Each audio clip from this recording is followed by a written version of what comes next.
Hi, I'm John.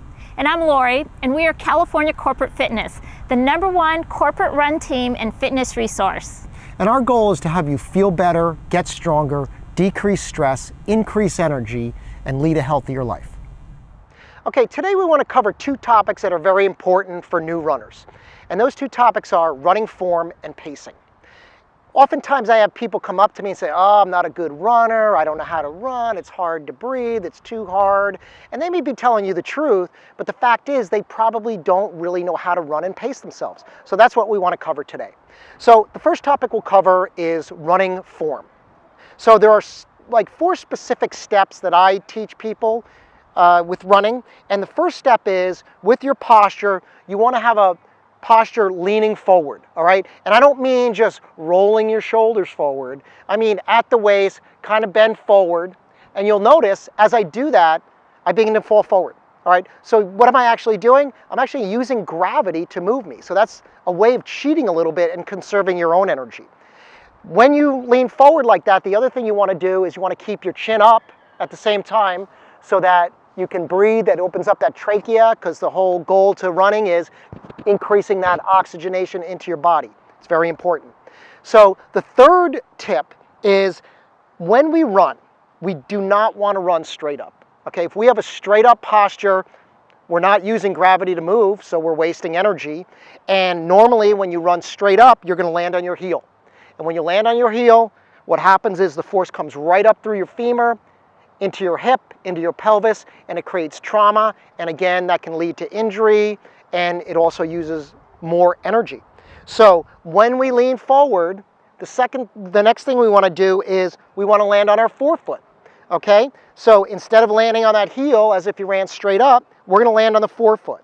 And what that does is that acts like a shock absorber. As you land here, the foot will collapse and your heel may eventually hit the ground, but it doesn't hit the ground first. So again, that cushions the blow, decreases forces, decreases the use of energy in your body. So land on that forefoot. And what's really good about the posture of leaning forward is your feet are going to naturally land under your body, which means you'll land on the forefoot. So that's the third tip. And then the fourth one is, you want to have upper body posture correct too. So we want to have our wrists externally rotated. If we have our wrists internally rotated, what that does is it brings the elbows out. I'm exaggerating a bit, but then you're going to torque. And then what happens in the upper body is going to happen in the lower body. You're going to torque your way through your run. It's going to use more energy, and it's going to lead to other issues. If we have our wrists externally rotated, our palms are somewhat up, our elbows are going to come into our side. We're going to move forward and backward. That means our legs are going to go forward and backward, and it's just a much more efficient way to run. It'll save energy, and you will become a better runner. The second thing we want to teach you about is pacing, and this is really basic, but some people don't get it.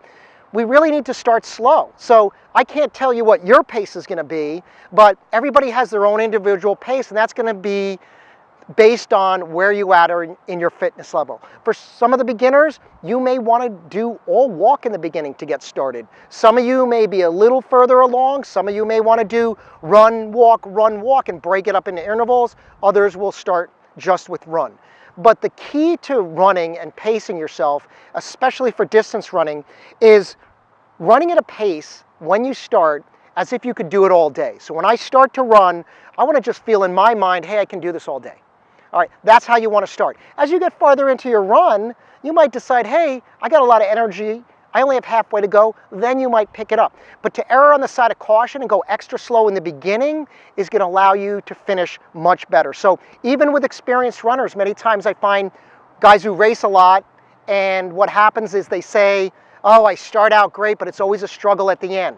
And all that is, even with their experience, sometimes if you start out too fast, you're going to have a tough time at the finish. So our motto is, if you start slow, you're going to finish strong. And that's the way you want to go into pacing your run. If you have any questions on this topic, please contact us. I'm John from California Corporate Fitness, a pathway to a better life.